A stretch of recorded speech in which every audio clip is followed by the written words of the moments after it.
After 2 whole months, Area 8 is finally here, and I've just gone ahead and made 2 new macros for you all. So if this video helps you guys out, please subscribe because it helps my channel out a ton. Now after I show you guys these steps, I'm going to explain to you guys some of the problems that you may have, but if you're still having any problems with the macro, don't be afraid to DM me on Discord. But anyways, on to the tutorial. Now the first thing you're going to need is the thing that actually runs the macro, which is called TinyTask, and I'll leave a link to that down in the description if you don't already have it. Now after you've installed TinyTask, you're going to want to go to the macros channel on my Discord, which I'll link in the description, and then install either the VIP or default macro.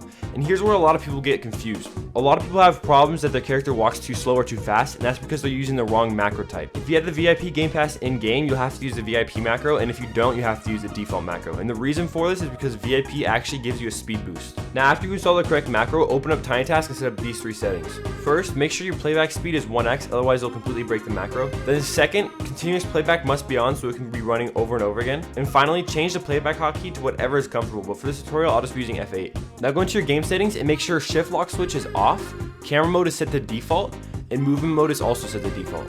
Now go to TinyTask, press open, and click on whatever macro file you just installed. Now this is the most important part. Zoom in and align the top of your camera with the top of the spawn pad, just like I'm doing here. And after you do that, just zoom out a little bit and then press your playback hotkey and the macro should start running. I'm going to be improving and updating the macro pretty actively, and I'll try and get an auto parkour version out soon. If this video helped you guys out, please subscribe because it will help the channel a ton. Thank you guys all for watching. Peace.